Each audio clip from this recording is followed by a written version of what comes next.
The draft is over. It's over. It's done. It's done. We've seen 3 days of draft content and, the whole Shadur thing. But we want to talk about other picks as well because they all happened. There were several hundred other draft picks other than the one to the Browns in the 5th round. So let's go through it. Let's go through some of our opinions on these day 1, day 2, day 3 picks, some of the players that we may have had little draft crushes on and then had our little hopes and dreams dashed by them falling. And we'll start off with I'll let you kick things off actually with the first take. Yeah, I do want to start off with, it was a little far-fetched idea I'd thrown out during our 2-round mock of like, hey, the Jags would trade up for Travis Hunter. And then, it feels like we enter the draft day and every conversation is about the Jags are going to be trading up to 2 for Travis Hunter. And then it happens as soon as that number 1 pick was in, which was Cam Ward, because it was obviously going to be Cam Ward. I mean, insane little bit of a jump there. I think, honestly, a good move for Cleveland at the end of the day. It's kind of like hit or miss. They're just getting more capital, hoping to... I feel like this is a front office that definitely has their jobs a little more secure than the other ones in that range, the top 5. And they're not like fresh guys. So obviously you're going to feel a little safe when you're Liam Cohen. But, trading up to 2 for Travis Hunter is definitely very fun. I love pairing him with Trevor Lawrence. It's really just going to be a great thing to see develop throughout the season, his rookie year. Yeah, no, he's going to be electric on the Jaguars, and I'm thrilled that he did not go to the Browns, because if he did, I wouldn't be able to root for him.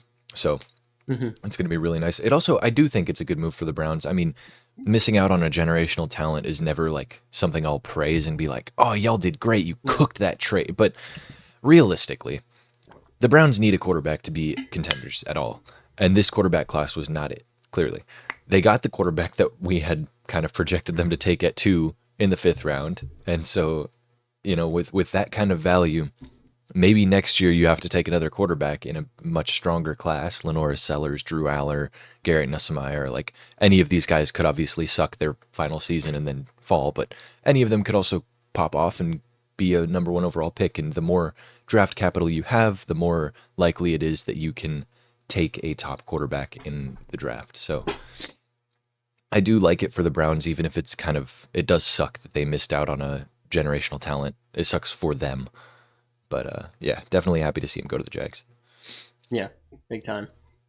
That one's a fun little victory lap. You can take that one away. Yeah, first mock draft, the way too early, we were like, look, the Raiders need an identity on offense. And you know what gives a team an identity? A running back. And you know what running back can do that? Ashton Jeanty. So we had mocked Jeanty to the Raiders before they had Pete Carroll, whose like entire MO is run the damn ball, before they signed Chip Kelly, who is the same thing, and before they got Geno, who fixed their quarterback problem. So we had been doing Jeanty to the Raiders since basically the start of the playoffs, and obviously we for the past few mocks we kind of shied away from that because there was a bunch of smoke about him going to the Bears, and there was a little bit of and that was the early on thing too. It was like Cowboys and Bears are the places to watch for Jeanty, and we just went with our gut early on where we were like, we'll go a little earlier than that.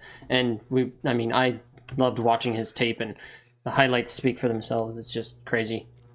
Having him drop out of the top 10, I don't think was something we ever really wanted to do in our mocks. So I'm glad he went exactly where we had kind of predicted very early on in that process. Yeah, and it's not like it became less realistic as time went on. We just switched things up because we don't like doing the same thing over and over and over and over and over again for all 6 or 7 mocks that we do. But yeah, we probably should have this time around. So maybe we'll learn and maybe we won't.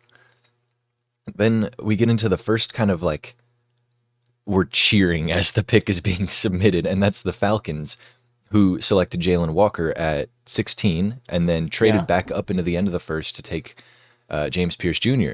And that's just us being like, we've been screaming, you guys need edge rush help. And I mean, we're not the only ones. This isn't a novel thought that we're the first ones to be like, you guys need some edge rushers. But to see them actually go through and do it is so elating. I'm elated. I will say though, like the trade value was not there for the Falcons. This is a trade that you would think the receiving end of team is like going to go get a quarterback that they're going to 5th-year like a franchise quarterback that late first.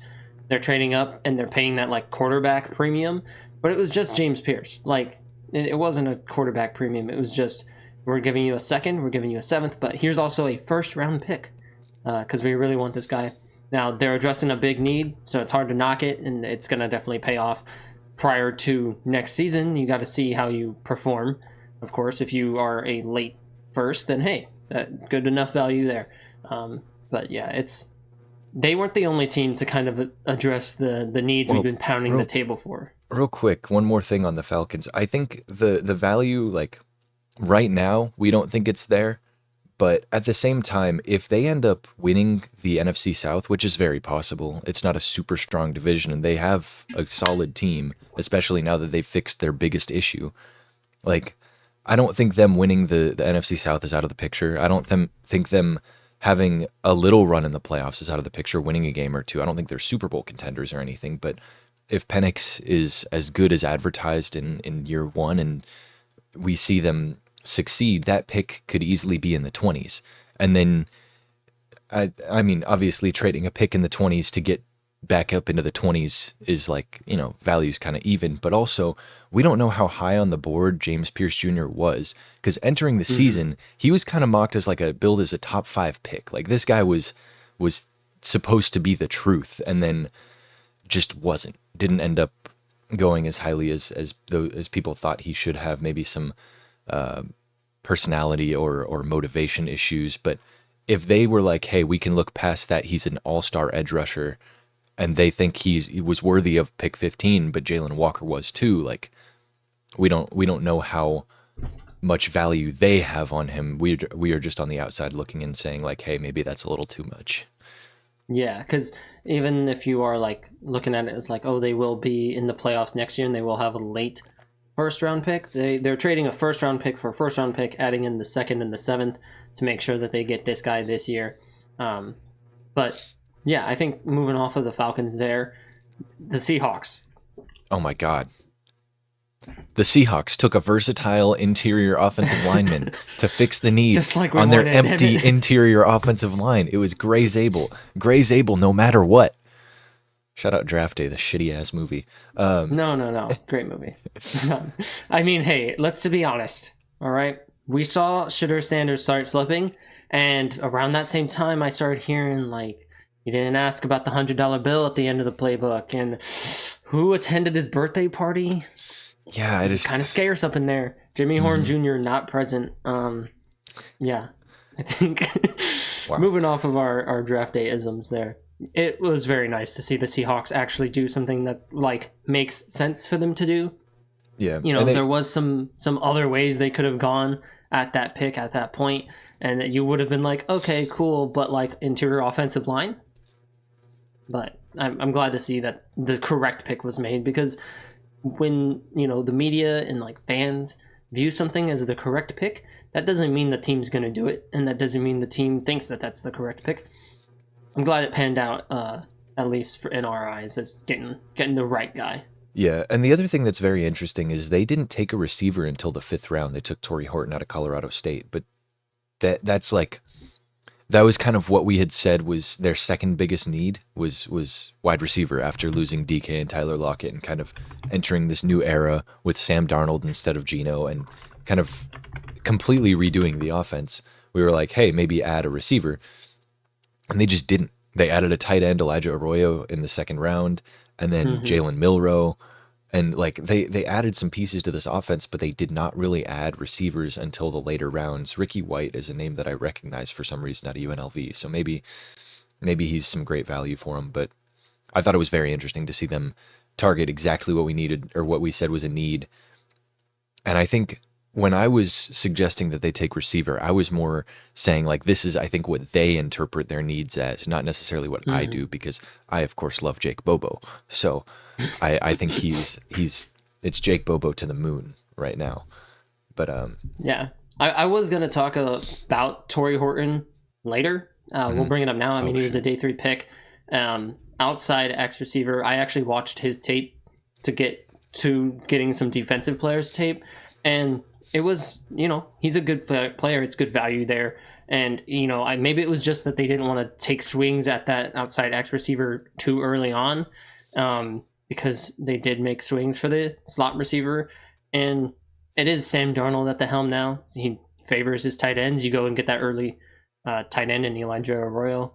I think that maybe it was just a lower value for them to give him a good X when they are kind of, they traded away DK. They are enjoying the room that they have after adding Cooper Kupp. And I think Torrey Horton's just good value in there. That's fair. I missed that you had written that down in day 3. That's my bad. But we can get into the kind of the final 2 picks of the first round, the Super Bowl teams, Chiefs and Eagles. They got amazing values. I thought it was very interesting that the Eagles traded up 1 pick. They just swapped with the Chiefs, which means that somebody else was trying to trade up with the Chiefs, and the Chiefs were like, "Hey, Philly, if y'all want to take this guy, just slide us a slight 5th round pick."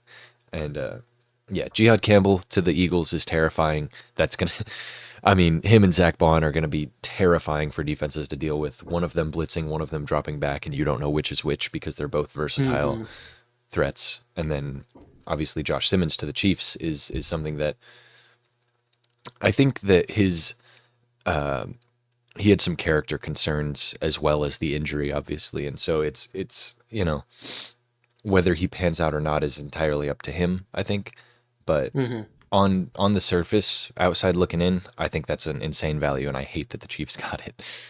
Yeah, it's something like we were mocking it, and every time we mocked it, you were like, "I absolutely hate this. I hope it doesn't happen." And then here it is happening.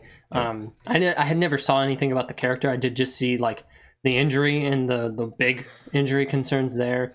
But yeah, I think that I think injury aside, a top probably 2 tackle in the class, and then you go ahead and you look at their current tackles and the issues they've had.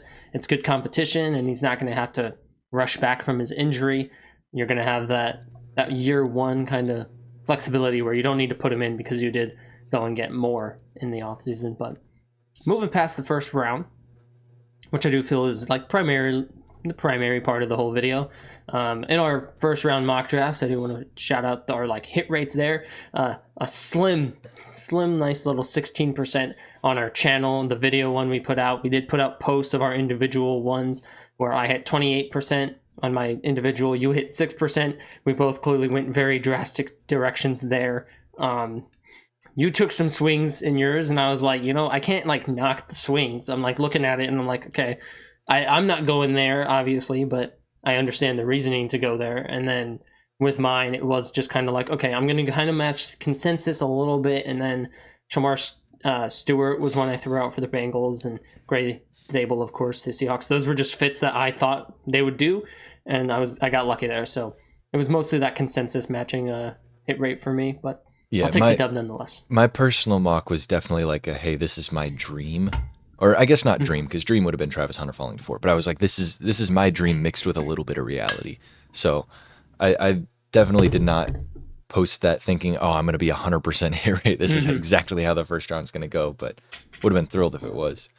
Now, after day 1 is over, first round, we can kind of jump into day 2. These will speed past a little bit more than the day 1 picks. But first of all, it's a couple of slips that we had where Mike Green was a guy that we had going as early as 15, 16 sometimes, and ended up falling all the way to middle of the second round to the Ravens. And that was jarring to say the least. Obviously, end of the second round. His concerns with the allegations and stuff were probably entirely the reason for that. But yeah. Good value if he's a good person, I guess. I think we had in our final mock him fall to 27, and despite that we had seen him go as high as 15 in our own mocks prior, it was simply like that later mock session. I was kind of coming around on like, oh, he's gotten some character issues. He's gotten these things from the past that are gonna kind of slip him down boards, and that's why we sent him down to the Ravens at the end of the first round. And it's definitely you got to hope that that's all behind him. He's matured and he's not going to face any more of these issues going forward, because you don't want to like wish upon any more sexual assault allegations for players on the Ravens.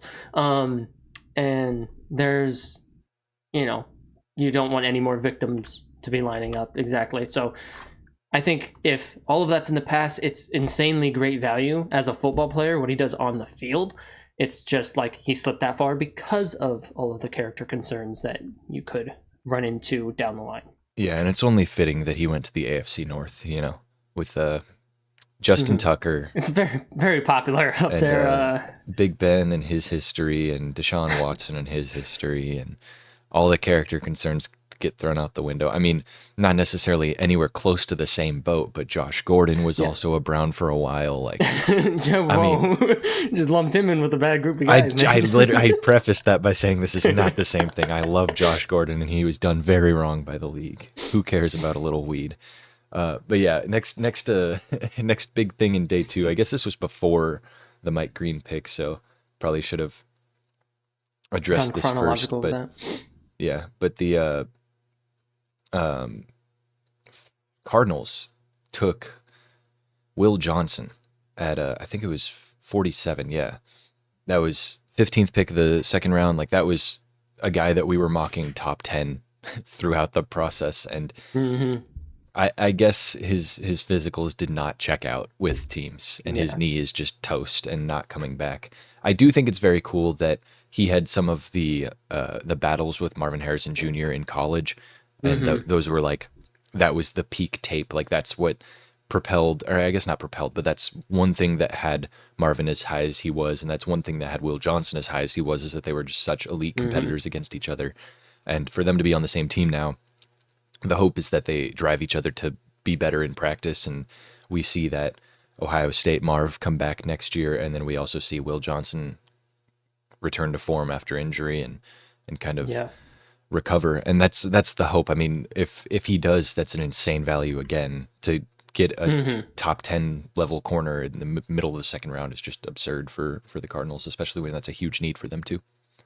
Yeah, it's kind of the issue that he went through so many injuries during the draft process, because he was injured during the season, and then pre-combine he got a different injury, and then prior to the draft, when he's, prior to sitting in the green room, he gets another third injury. It's kind of, this stack on stack and stack, and a little bit of concern there if he will come back and if he will be the same player. I mean, I got to watch some Will Johnson through Matthew Golan's tape this year, and it's really good. He's definitely like in that top 10 caliber conversation when you remove the injury, similar to Josh Simmons, but it's just the way the league goes. They have to check every minute detail of the medicals, and they did, and a lot of teams passed on him because of that. Yeah, and then another day 2 thing that happened. This is kind of, we'll lump a third thing in here that I don't have written down, but second round, second pick, I believe, was the Texans taking Jaden Higgins, and then they paired him up with his college teammate Jalen Noel later in the third round as well.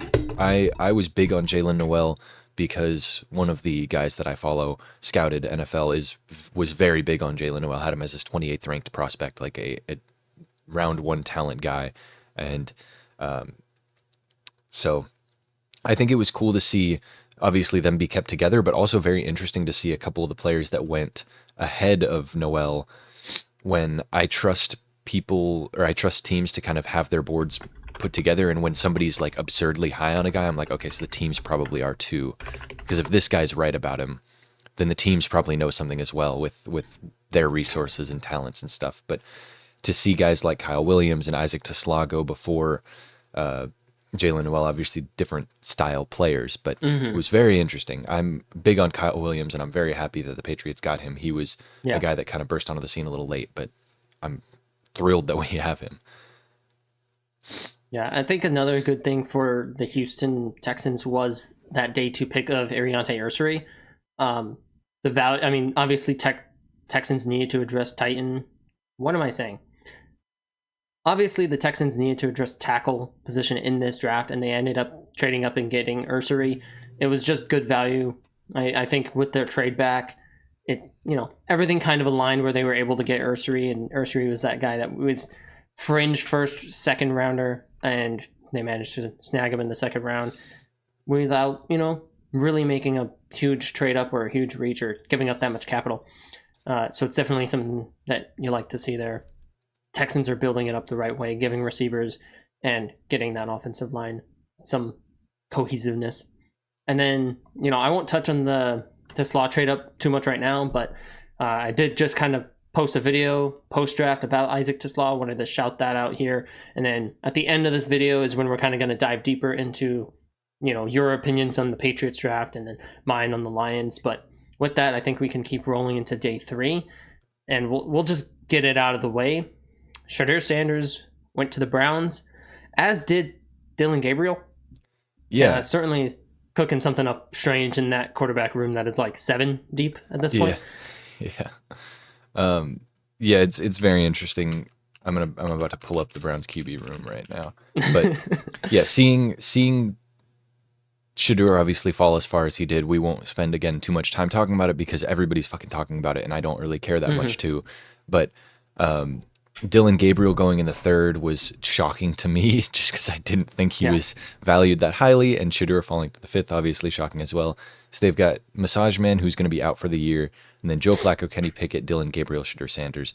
So one of those 4 is not on the roster to start the year, and one of them is going to be an emergency QB. So do you think Kenny Pickett can outplay Dillon Gabriel and Shedeur Sanders? Do you think that Joe Flacco can outplay them? Like, what's... We really don't know, obviously. And the other thing I wanted to talk about with the Browns is that they had a weird draft. They stocked up, obviously, they traded back from 2 and they stockpiled picks, but then they ended up taking Quinshon Judkins at the top of the 2nd round with one of those picks they traded for. And that's cool. Take a running back, cool. Why'd you take Dylan Sampson in the 4th? Like, why'd you take another running back as far as running backs go pretty early on? And like... I don't understand the draft. 2 quarterbacks, 2 running backs, and those are not your... I mean, quarterback is your biggest need, but, like, address it earlier on, because you're not getting... I guess, in hindsight, you don't have to, because I would have had them taking Shedeur at 2 if they wanted to address quarterback early on, but... I mean, yeah, like... They're adding some fun rookie camp competitions, I guess. Usually you're not having a lot of competitions in the rookie camp, but you've got Shedeur and Dillon Gabriel are going to be facing off, and Judkins and Sampson both are going to be trying to vie for those early reps. Preseason's going to be fun for the Cleveland Browns. I feel like preseason has really fallen off for a lot of teams where it's not really any tight competitions are occurring, and it's just kind of, which practice squatter do we want to hold on to for the regular season. Camp, everything for the Browns coming up should definitely be interesting. One thing I do want to touch on for Shedeur Sanders is like my own personal grade that I had on him. And, I early into the process, I did get to Shedeur Sanders, and he did end up having one of the worst grades I've ever given. But with my track record, I don't really get deep into the boards. I do like maybe top 3 of a position, and I kind of stick to that. So when I'm looking at mostly like, 1st round picks and he ends up with the worst grade, it's like, okay, well, maybe he's a 2nd rounder, because I don't have much context past the 2nd round to think like, okay, how bad can his grade get? And even more so, I didn't watch a whole lot of Jackson Dart, so I don't know too much about it in terms of the Jackson Dart trade up in the 1st round from the Giants, which we didn't really speak on. But I had Jackson Dart and Shedeur Sanders having the same grade, despite more of a concerted effort to scout Sanders than Jackson Dart. Jackson Dart was like, I'm looking at some defenders, and hey, Jackson Dart's kind of catching my eye here. With all of that said, I think at the end of the day, I kind of had 2nd round grades on both of them, and I thought, okay, they're quarterbacks. That's going to move them into the 1st round. But I think maybe if I'm projecting like why there was such a difference on the board between them outside of personality things, Shedeur Sanders is a guy that you know what you're getting. He's not going to have a huge ceiling. You're drafting him because you know this is what he's going to be. Whereas Jackson Dart does have like that little bit of rawness, that projecting that you can do he will get better. And so despite them having the same grade, I'm not really taking into account like what could they project to be. So you could project Jackson Dart to play above that 2nd round grade for me. But Shedeur Sanders, when you're a 2nd round grade and you know that you're a 2nd round grade and there's no real ceiling to that, well, then you're getting knocked down to the 5th round because of personality concerns. And it's like second round talent with a 5th round mentality. It's you gotta adjust it somewhere there. Where's it actually worth it? And I think another thing that hurt him was not really having an agent, and it was something that Shiloh and him joked about on when they were streaming during the draft. But I think having an agent would have really helped because he was under the impression that he was going to be a top 5 pick. He was under the impression that everybody loved him. He was being mentored by Tom Brady. Like all these things were happening that was like, this is a top prospect. And the media coverage was that of a top prospect. And then he had no way of knowing if teams actually thought he was a top prospect or if teams were like, yeah, dude's going day 3, but like, media coverage is cool. It'll set a smoke screen and nobody will know what we're actually doing. So having an agent would have helped because agents talk to the teams and get a feel for where they value certain players. And obviously teams can lie and stuff and say different things, but him not having an agent meant that he valued himself super highly, which meant that he didn't participate in any workouts. He didn't participate at the combine. He didn't really do anything at his pro day.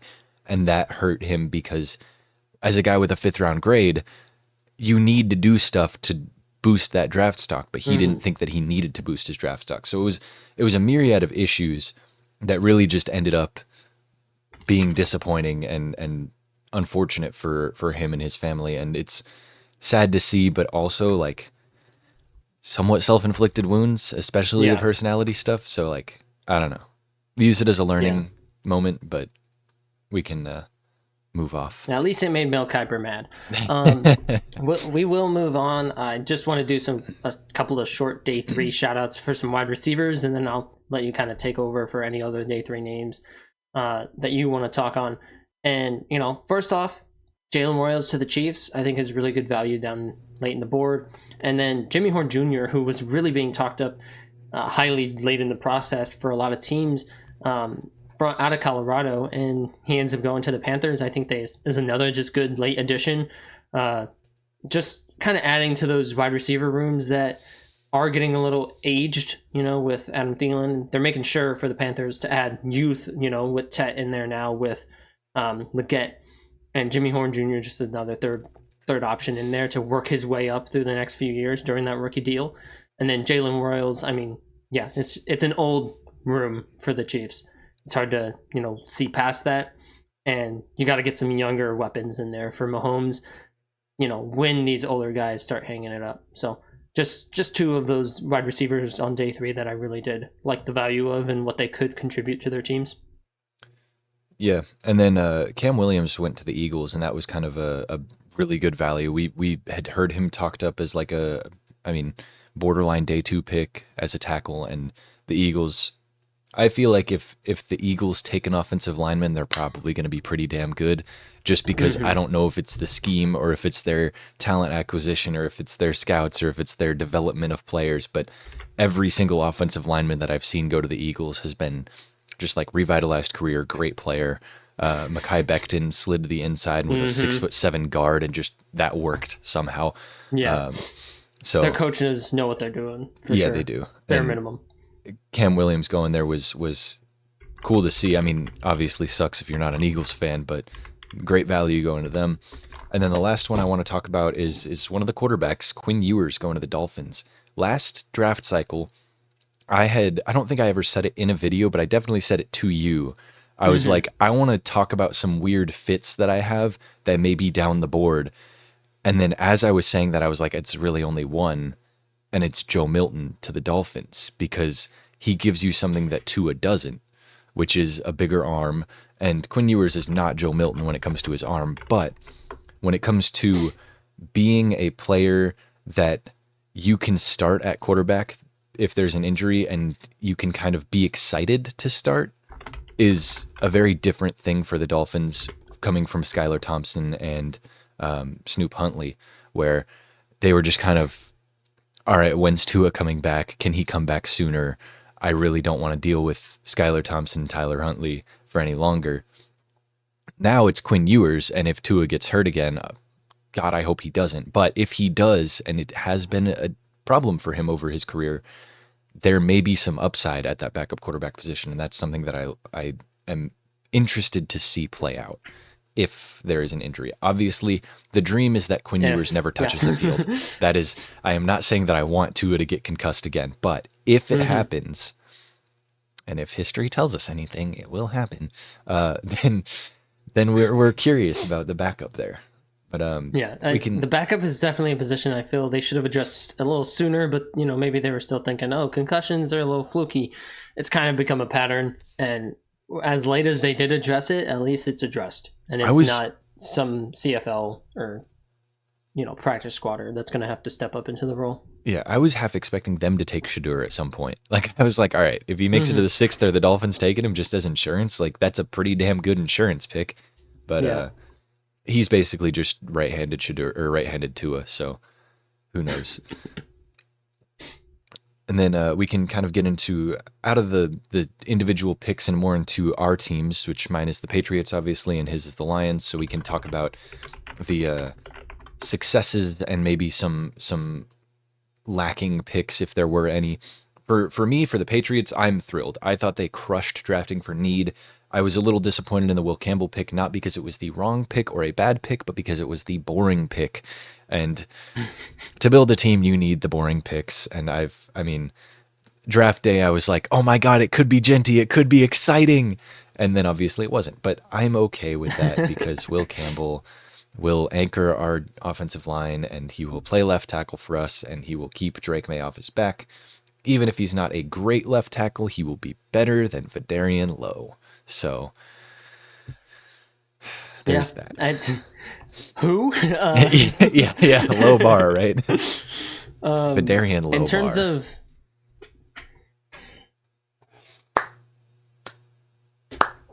thank you. I'll be here all week. Anyways, I can't just quit after that. With the Detroit Lions, kind of questionable, but almost every Detroit Lions draft is kind of questionable immediately after the draft. You just gotta kind of wait for the picks to pan out. I mean, we got Tyreek Williams. He was a little bit of a reach, but we got him at the end of the first round, and I think he fills a need. He fills the succession for DJ Reader. He really fills the gap of Ali McNeil early on in the year while he's still rehabbing his injury. So it's a good pickup there. I understand not adding edge rusher when you have a lot more of your edge rushers already going to be healthy at the start of the season, whereas Ali McNeil, you don't. Then they added Tate Ratledge, which, I called it. Like, I was like, Tate Ratledge on the board. We just traded up. I feel like that's going to be the move.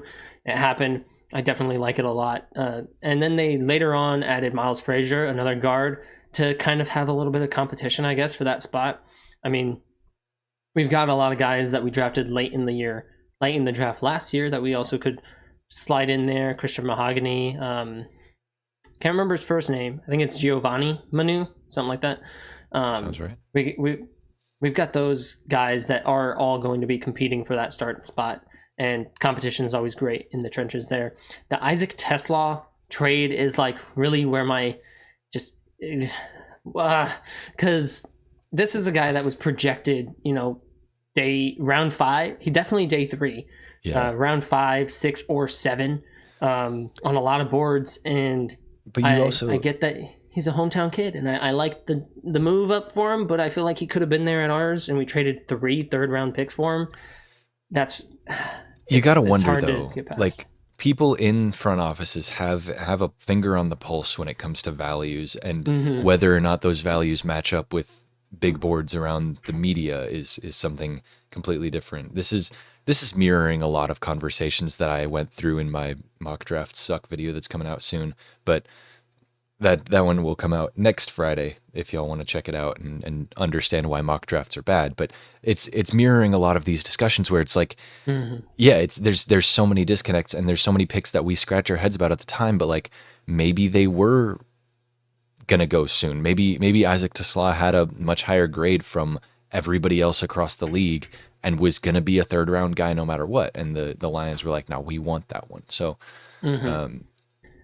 but another guy that I got to think about that with is Kyle Williams, who went to the Patriots, where he kind of shot up boards, but I don't think he was a 3rd-round guy until the last kind of couple weeks leading up to the draft, where he was shooting up boards. People were finally getting around to his tape out of Washington State, and he ended up going in the third round, a pick before Tesla, and that was I hope good value.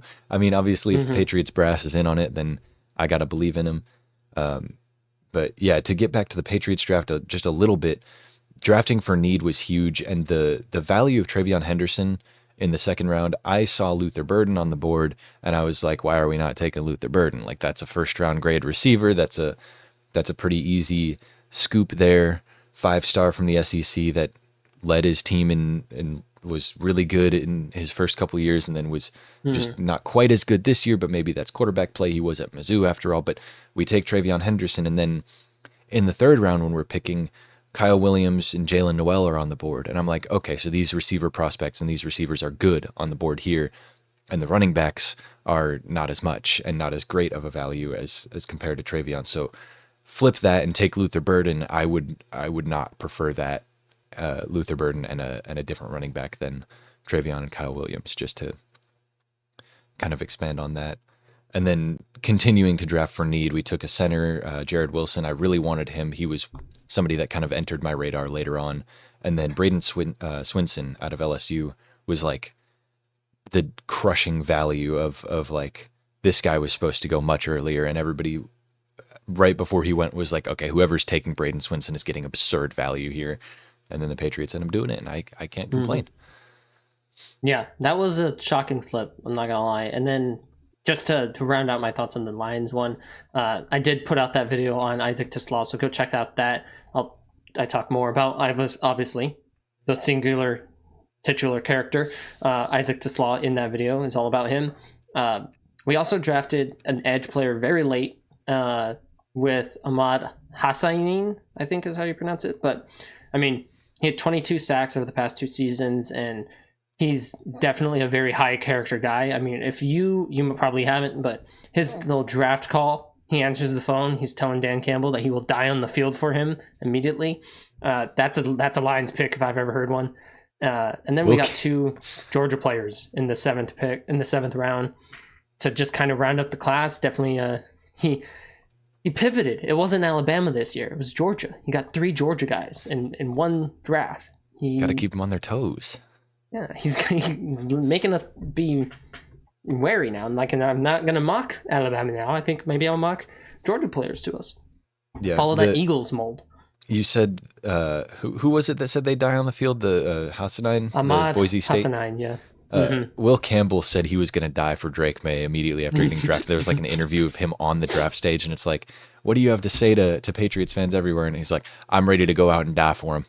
I was like, all right, this guy's got it. This guy's gonna franchise left tackle right there. The personality is more than anything when it comes to franchise offensive linemen, I believe. Yeah, and I'll wrap up quickly on Lions, and then we'll wrap up the video. But you had said, the Patriots crushed in terms of drafting for their need. I think the reason the Lions draft is so muddy, that people aren't viewing it very highly, is because they're drafting for the needs of next year. They're not drafting for this season that's upcoming. I mean, DJ Reader and Lee McNeil, like, our D-line is pretty good. They were just really hurt last year. So when you add Talik Williams to be the succession plan for DJ Reader, and then you're adding like just these really moldable, like good character players for their future years, like these contracts that are expiring, these older players you're going to let move on, these little injury prone guys that you might still have on the roster, you're going to let move on and inject in the youth into the trenches. I mean, it's hard to not, knock it really, because you have such new youth and competition being added, but it's not for the current positions of need.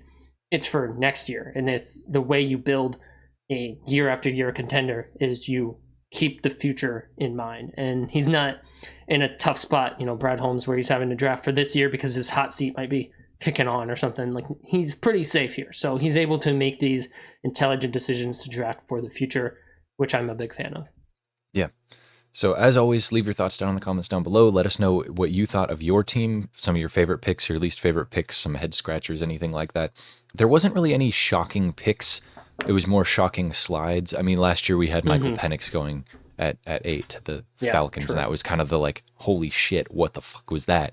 And this year there really wasn't that. So let us know your like the most shocking thing happening to you outside of the Shadur slip, obviously. Yeah. And yeah, that's kind of all we got for you. Just a little quick little video about the draft and going over our thoughts on it after so much content that we created surrounding it. I feel like this was something we needed to do. We needed to just kind of have a capper Final to the end of thoughts. Yeah. the draft season. So Put a bow on it and be able to move past draft season and get our minds elsewhere. yeah. But with that, Yeah, with that, deuces. deuces.